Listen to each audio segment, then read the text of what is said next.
Ah, Korabynm, the sweet, flaky treat that instantly takes you back to family gatherings in your childhood. If you grew up around Telugu cuisine, this isn't just a recipe, it's an experience. Let me walk you through it. First, let's assemble the basics. 2 cups of maida, all-purpose flour, a quarter cup ghee, a pinch of salt, and 3/4 cup water for the dough. For the filling, you'll need 1 cup sugar and a half cup fine semolina, suji. Oh, and some cardamom. Here's the part where most people go wrong, making the perfect dough. Mix the flour, salt, and ghee first. Rub the ghee into the flour with your fingertips until it feels like breadcrumbs. Then slowly add water until it's a soft, pliable dough.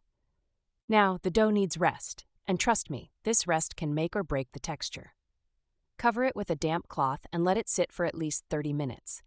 Patience is the secret ingredient here. Pro tip, use filtered water for even consistency. While your dough is resting, prepare the filling.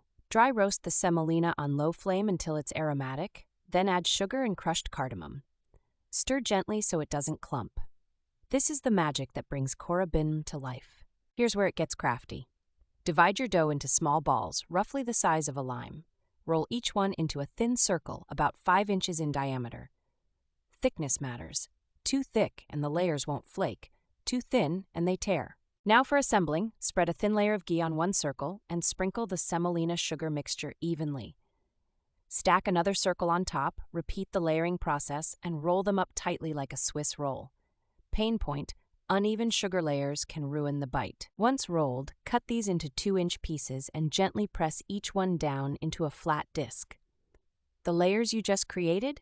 They're going to bake into that signature flaky texture that makes Korabynm so irresistible. The stove moment. Heat up oil in a deep frying pan on medium flame. The biggest mistake, frying on high heat. It'll cook the outside but leave the inside raw.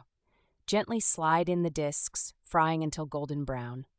As they cool, you'll notice those flaky, crispy layers start forming. It's an oddly satisfying thing to watch. Once done, store them in an airtight container. Though let's be real, they won't last long. Worried they won't taste authentic? Here's the clincher. A drop of rose water in the sugar mixture adds that subtle touch of floral sweetness, just like how your grandmother made it. Sharing Korabynm is half the joy. Whether it's with your family, coworkers, or friends, it always sparks conversations and memories. Some foods are just tied to nostalgia, aren't they? And there you have it, a piece of Telugu culinary tradition made from scratch by you. Give yourself the credit. You didn't just learn a recipe, you recreated history today.